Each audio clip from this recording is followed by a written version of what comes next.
Soy Juana Costa. Soy Juani Gaviria. Soy Ana Hidárraga. Y esto es Guerreras.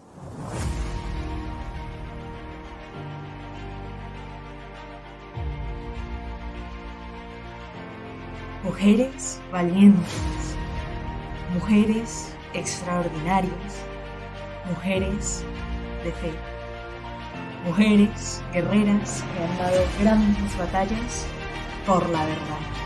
Bienvenidas a este podcast. Bueno, hola a todos y bienvenidos a este nuevo episodio de Guerreras. Hoy nos sumergiremos en la inspiradora historia de Nuestra Señora Aparecida, la patrona de Brasil, y pues exploraremos cómo esta devoción mariana ha influido en la vida de millones y millones y por qué la consideramos una verdadera guerrera. Antes de iniciar, quisiera presentarles a Juani, una valiente defensora de la vida y ante todo otra guerrera, quien se nos suma hoy al equipo y pues estamos muy felices de tenerla acá. Y pues ya sin más preámbulos, Juana, no sé si quiere empezar contándonos un poco sobre la historia de esta advocación. Claro que sí, Anita. Pues bueno, estoy muy emocionada de que podamos volver a estar en otro capítulo de Guerreras y les cuento que la historia de Nuestra Señora Aparecida se remonta a octubre de 1717 en Brasil. En ese entonces, un gobernador muy importante de la Capitanía de Sao Paulo y Minas de Oro, don Pedro de Almeida y Portugal, que era conocido como el Conde de Azumar, anunció que iba a hacer una visita oficial a la región en la que ocurrirá esta historia, que es la región de Guarantinguetá. Y este evento, pues obviamente era la visita del gobernador, era una visita de gran importancia para la comunidad local, todo un acontecimiento, pues por supuesto porque era una autoridad muy destacada y representaba una oportunidad para poder demostrar hospitalidad, lealtad, pues que se mostraran como las mejores personas en la región. Y pues por supuesto, como siempre ocurre con estas visitas políticas, también buscar favores políticos y económicos. Entonces, ante la inminente llegada del gobernador, la comunidad pues decidió organizar un banquete en su honor. Y para ello, pues era esencial contar con una abundante provisión de pescado, un alimento que era básico y tradicional en esa región. Y así, el 12 de octubre, que es este día fantástico en el que ocurre el acontecimiento que les voy a contar, 3 pescadores locales, cuyos nombres eran Domingo García, Felipe Pedroso y Joao Alves, fueron encargados de esta tarea de ir a pescar. Y estos hombres, que eran unos humildes trabajadores del río de Paraíba do Sul, dependían pues de la pesca para su sustento diario y eran conocidos también, y esto es muy bonito, por su devoción y su fe. Sin embargo, a pesar de que era muy importante la pesca ese día, a pesar de todos los esfuerzos y de toda la experiencia que ellos tenían en la pesca, enfrentaron una jornada completamente desafiante. Se lanzaron sus redes repetidamente en distintos puntos del río, pero no lograban capturar ningún pez. Y después de varias horas de intentos infructuosos, se sintieron pues ya obviamente desanimados, agotados, frustrados, como muchas veces nos ocurre cuando emprendemos una tarea con una expectativa y no la logramos. Y en un último acto de fe y esperanza, pues decidieron orar y pedir la intercesión divina para lograr pescar lo que necesitaban para este banquete. Y fue entonces cuando Joao Alves lanzó su red una vez más, pero en lugar de peces, recuperó el cuerpo de una pequeña imagen de terracota de la Virgen María. Pero tenía una particularidad. Él sabía que era una imagen de la Virgen, pero estaba sin cabeza. Y pues claro, sorprendidos y conmovidos, ellos guardaron la imagen en la barca y continuaron su labor. Y volviendo a lanzar la red en un lugar distinto, encontraron la cabeza. Y esto es algo muy, muy bonito porque además la imagen era es de solo 36 centímetros, con lo cual encontrar justamente, no encontraba ningún pez, pero que en la red saliera la cabeza, pues que encajaba perfectamente con el cuerpo de la imagen, pues era muy impresionante, ¿no? Y por supuesto, este hallazgo fue considerado un signo divino. Pero lo sería aún más porque lo que decidieron hacer fue recomponer la imagen en ese momento. Es decir, sostener la cabeza sobre el cuerpo y en ese momento volver a lanzar las redes. Inmediatamente se recompone la imagen de la Virgen. Para su asombro, las redes que antes estaban completamente vacías comenzaron a llenarse con una cantidad extraordinaria de peces. Esto se parece mucho a alguna escena que ustedes recordarán también del Evangelio de la Pesca Milagrosa, ¿no? Y la pesca fue tan abundante que las embarcaciones apenas podían contener la carga y tenían que volver para descargar algunos de los peces. Este suceso, pues por supuesto, fue un milagro, ¿no? Una manifestación de la gracia y bendición de la Virgen María. Y pues visualmente la escena debió ser súper impactante, ¿no? Después de tantas horas de vacío, las redes tensaban bajo el peso de innumerables peces, ¿no? Brillando bajo el sol, mientras estos pescadores sencillos, entre lágrimas y sonrisas, pues agradecían este milagro, que no solo les permitió honrar al gobernador, sino que pues por supuesto fortaleció la fe de ellos, de toda la comunidad y seguiría fortaleciendo la fe de ahí en adelante por mucho tiempo, como lo veremos en este capítulo. Y este evento marcó este inicio de la devoción de Nuestra Señora de Aparecida, cuya imagen fue venerada inicialmente en la casa de Felipe Pedroso y con el tiempo en una capilla que fue construida para albergarla y más adelante les vamos a contar cómo esto llegó a ser ahora la Basílica del Santuario Nacional de Aparecida en Sao Paulo. Y este milagro fue tan increíble que marcó el inicio pues de esta profundísima devoción y se le denominó a esta advocación Nuestra Señora de la Concepción de Aparecida. Ay, Juana, qué milagro de verdad. No sé si de pronto nos quieras contar por qué decidimos hacer referencia a esta historia. ¿Qué se te hizo interesante a ti de Nuestra Señora de Aparecida? Ahí sí, pues yo les cuento que fue muy bonito porque hace un tiempo una persona muy especial me trajo a mi oficina una imagen de la Virgen de Aparecida que la tengo aquí, de hecho la estoy viendo porque estoy en mi oficina en este momento, y yo la verdad no conocía mucho sobre esta advocación y me pareció tan bonita la imagen y la dejé encima de mi escritorio. Pero un tiempo después, de este año, ahorita en enero, tuve que ir a dictar unas conferencias a Costa Rica y resulta que hacíamos una Eucaristía diaria y había un participante del evento que todos los días llevaba la imagen de la Virgen de Aparecida en su tamaño original, traída directamente del santuario y la ponía todos los días en el altar de la Eucaristía. Y yo le comentaba a mi esposo que estaba con él y le decía, mira qué bonito que nos está acompañando todos los días esta imagen en la Eucaristía. Y él nos regaló también unas medallitas que las bendijimos con el sacerdote que nos estaba dando la Eucaristía diaria ya. Y cuando ya se iba a terminar el evento y habíamos hecho la última Eucaristía y estábamos ya terminando las conferencias, este participante, una persona realmente muy especial, con una familia muy hermosa, se acercó y me dijo que la Virgencita le había dicho que la imagen que él había llevado todos los días a la Eucaristía tenía que irse conmigo, que la Virgen le había dicho que ella quería irse conmigo por una misión muy especial.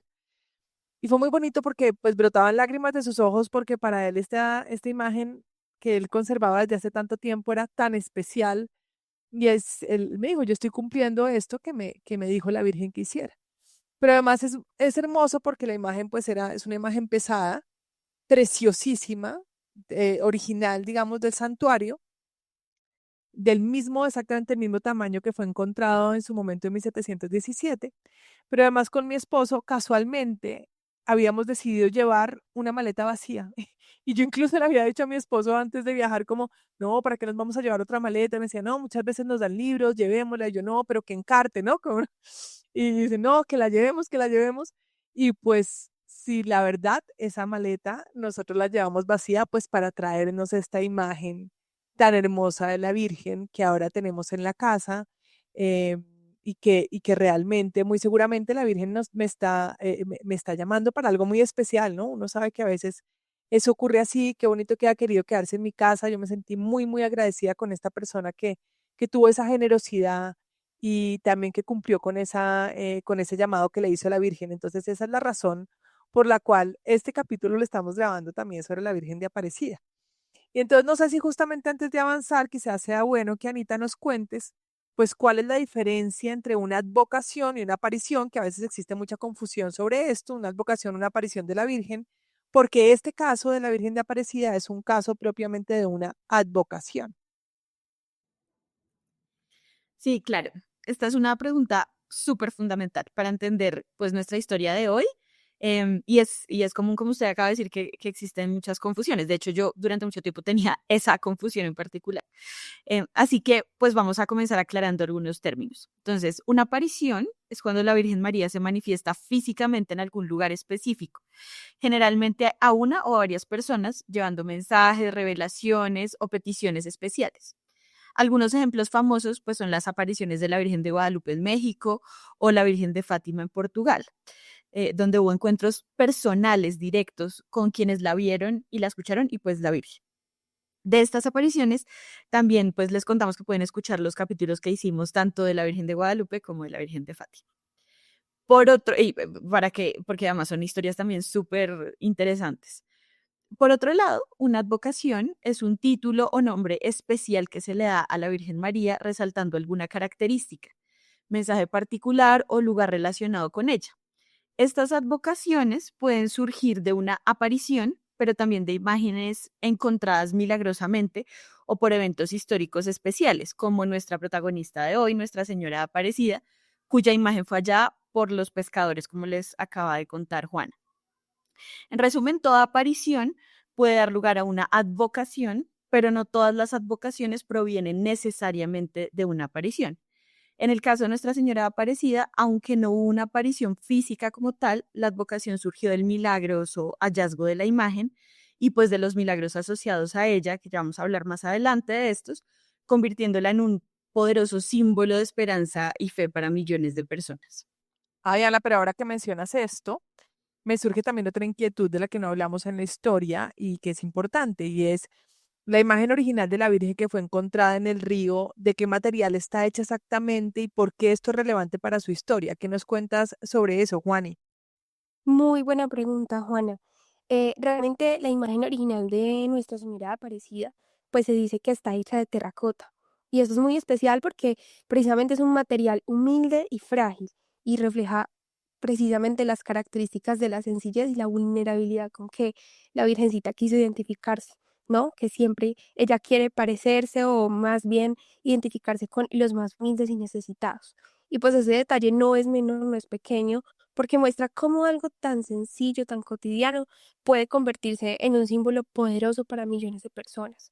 Y con el paso del tiempo, pues la devoción y los milagros atribuidos a la Virgen motivaron a los fieles a manifestar su agradecimiento de una manera muy especial, como normalmente pasa dentro de las advocaciones. La imagen original fue vestida con un hermoso manto azul bordado con hilos de oro, que es el símbolo del cielo, la realeza y la divinidad. Y ya en 1904 fue solemnemente coronada como reina y patrona de Brasil, con una corona de oro y tenía piedras preciosas, y eso fue un regalo muy especial de la princesa Isabel de Brasil en agradecimiento por un milagro recibido.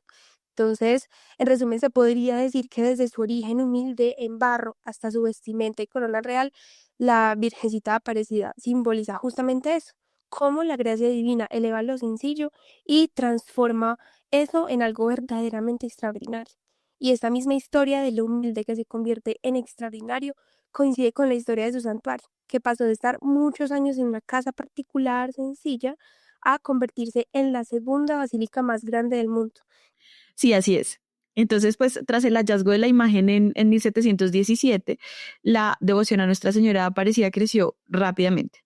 Inicialmente, la imagen fue resguardada, como decía Juana también hace un momento, en la casa de Felipe Pedroso, uno de los pescadores que pues la encontraron. Durante aproximadamente 15 años, su hogar se convirtió en un lugar de reunión donde vecinos y fieles se congregaban para rezar y rendir homenaje a la Virgen. Pero pues debido al creciente número de devotos y a los numerosos relatos de milagros atribuidos a la intercesión de Nuestra Señora Aparecida, se hizo súper evidente que existía la necesidad de un espacio más amplio para albergar a los peregrinos. En ese sentido, entonces, en 1734, el vicario José Alves solicitó la construcción de una capilla en el Morro dos Coqueiros, que fue inaugurada el 26 de julio de 1745. Esta capilla permitió acoger pues a más y más fieles y consolidó una devoción pues en la región muy, muy, muy fuerte. Pero pues la historia no terminó ahí. Con el tiempo, la afluencia de peregrinos continuó aumentando y aumentando, lo que llevó a la construcción de una iglesia más grande en 1834, conocida hoy como la Basílica Vieja. Sin embargo, la creciente devoción nacional requirió un espacio aún mayor, o sea, nunca era suficiente para la cantidad de peregrinos que iban. Y por ello, en 1955 se inició la construcción de la actual Basílica de Nuestra Señora de Aparecida, también llamada Basílica Nueva. Este es un monumental templo que fue construido en 1980 por el Papa Juan Pablo II y es considerado la iglesia más grande de América y la segunda más grande del mundo, después de la Basílica de San Pedro en el Vaticano. Me parece bellísimo eso, es impresionante, porque se puede mostrar cómo desde sus humildes comienzos en la casa de un pescador llegó a convertirse en un majestuoso santuario. Y esta advocación de Nuestra Señora de Aparecida ha tenido un crecimiento asombroso, pero desde lo pequeño. Así es, Juani. Este desarrollo refleja pues la profunda fe y devoción del pueblo brasileño y pues del mundo también que cada vez más acude a Nuestra Señora Aparecida y pues que han encontrado en Nuestra Señora una fuente constante de esperanza y protección a lo largo de los siglos. Este majestuoso santuario puede albergar hasta 45,000 fieles y recibe millones de peregrinos cada año, especialmente el 12 de octubre, día de su festividad, de la que ya vamos a hablar más adelante también. La arquitectura del santuario es realmente impresionante, con una nave central que alcanza los 40 millones de altura, a los 40 metros de altura, y una cúpula central de 70 metros. Imagínense lo inmensa que es. Pero además, antes de avanzar, me parece importante hablar sobre la fecha en la que se celebra la fiesta de la Virgen de Aparecida, porque es tan significativa la elección del 12 de octubre. ¿Con qué otra celebración importante de la iglesia coincide esta fecha? Muy buena observación, Anita. La verdad es que es muy bonito porque, pues, ahorita que tú hablabas de por qué es tan significativa la elección del 12 de octubre, pensar en quién eligió esta fecha y sabemos que quien eligió esta fecha, pues, fue la propia Virgen, ¿no? Pues, porque fue el 12 de octubre el día que fue encontrada en el río, como les contamos al inicio del capítulo.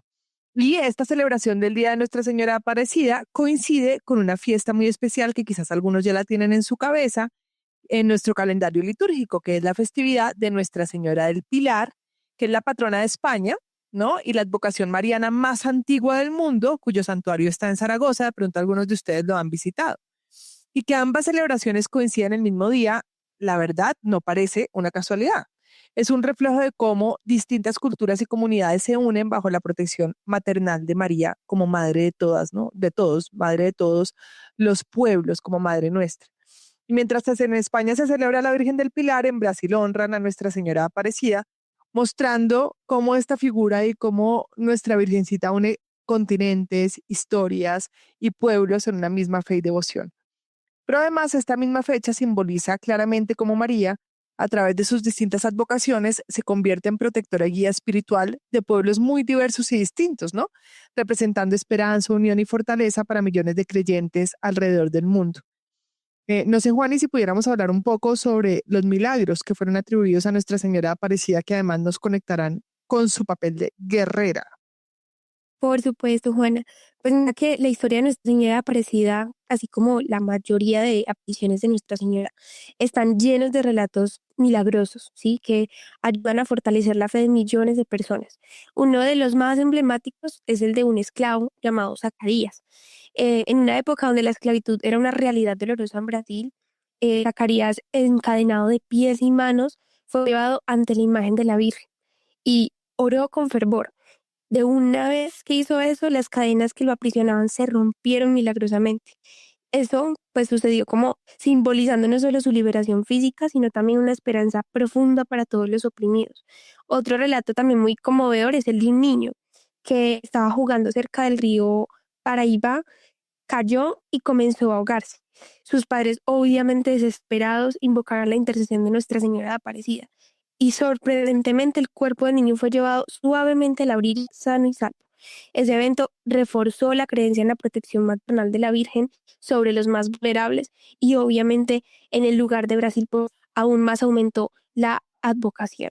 Además se cuenta la historia de un hombre que, dudando del poder de la Virgen, un poco falto de fe, se burló de ella mientras pasaba frente a su capilla en un caballo.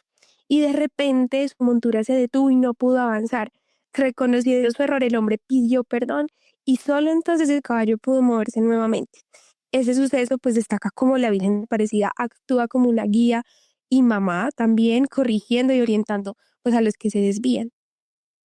Impresionante, Juani. O sea, estos milagros no solo demuestran intervenciones divinas, sino que también posicionan a Nuestra Señora Aparecida como una verdadera guerrera, ¿no? Que es parte de lo que nosotros intentamos hacer siempre con este podcast, mostrar este perfil de guerrera de nuestros personajes en cada uno de los capítulos.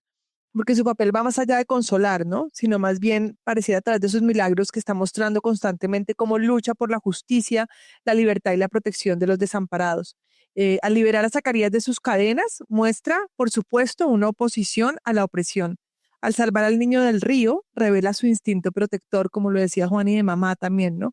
Y al corregir al hombre incrédulo, pues enseña también humildad y respeto. Así la Virgen de Aparecida se convirtió en un símbolo de resistencia y esperanza para el pueblo brasileño. Y su historia y los milagros atribuidos a ella reflejan una presencia activa y combativa en favor de los necesitados, consolidando su imagen como una madre protectora y una guerrera incansable por la justicia y la fe. Pero además consideramos a la Virgen de Aparecida una guerrera por su papel en la historia de Brasil, ¿no, Ana? Así es, pues Brasil fue el lugar con más tráfico de esclavos en América del Sur. Se estima que más de 200.000 personas fueron tratadas como esclavos en Brasil en esta época, en la época de la aparición y pues unos años antes. Imagínense la belleza de Nuestra Señora del Cielo con una imagen tan humilde, cómo movió a miles de brasileños, cómo se identificó con los más humildes, esos que no eran considerados ni siquiera personas, y los liberó, como en la historia del esclavo Zacarías. A mí esto es que me llena el corazón porque con tantas discusiones actuales en que se nos pide deshumanizar a algunos, se nos pide olvidar que algunas personas son personas, no podemos olvidar ese pasado y no podemos olvidar que la Virgen se identificó con ellos, con los más olvidados, con aquellos a los que se les negaba incluso su naturaleza humana. Y digamos, esta humilde imagen ahora atrae a más de 7 millones de personas al año y es un símbolo pues de la fe de los brasileños, de su cultura, pero también de esta mezcla cultural que hay en Brasil, pero también de esa lucha incansable contra la opresión, que yo creo que es demasiado hermoso. Sí, totalmente. Y además algo muy bonito que yo no quisiera dejar de resaltar porque me parece fascinante es el contraste que hay entre la imagen original, que como les decía mide apenas 36 centímetros de altura, y la inmensidad de la basílica en la que está contenida, ¿no? Aunque por supuesto sabemos que ningún lugar físico puede contener a la divinidad. En este caso, pues a una criatura más perfecta que ha nacido, que es la Virgen María. Y me parece que este detalle es muy indicativo de la humildad de la Virgen. Sabemos que ella siempre se refleja en su humildad, ¿no? Como lo hemos dicho en otros capítulos, a ella no le interesa, por ejemplo, aparecer como una protagonista en los evangelios, siendo tan protagonista en realidad en la historia de la salvación. Y aquí pues se ve la Virgen en medio de esta inmensidad de la basílica, en este tamaño original de 36 centímetros y todos cómo le van a rendir devoción. Además es interesante pues notar que aunque originalmente la imagen no era negra, eh, el tiempo y la exposición al humo de las velas por tantas oraciones que se le hicieron, le dieron su característico color oscuro, lo que ha fortalecido también, y esto es muy hermoso, su conexión con el pueblo afro-brasileño. Y me parece muy, muy, muy bonito pensar que la Virgen se deja tocar y modificar en su color de piel por la devoción de los fieles, mostrando por demás que el color de la piel es irrelevante completamente para la fe y que ella, al igual que como ocurre con la morenita en el Tepeyac o con la Virgen de Fátima o con la Virgen de Aparecida, no hace acepción de personas y más bien se muestra de una manera cercana a cada uno de los pueblos y a cada una de las personas a las que quiere llevar su mensaje y les muestra que su apariencia física es, digamos, aunque siempre absolutamente hermosa, irrelevante en los aspectos de facciones y de color de piel para efectos de lo que implica el acercar el cielo a nuestra humanidad humilde. Y por último, pues también quiero aprovechar para mencionar algo muy especial, y es que esto me emociona mucho y este capítulo lo estamos grabando unos días antes de que nuestra querida Ana Hidárraga tenga a su bebé Jeremías. Así que por unos meses probablemente la extrañaremos aquí en Guerreras. Y precisamente pensando en ti, Anita, me surge una pregunta sobre la Virgen de Aparecida. ¿Por qué esta imagen lleva el título de Nuestra Señora de la Inmaculada Concepción de Aparecida? ¿Qué tiene de especial ese título?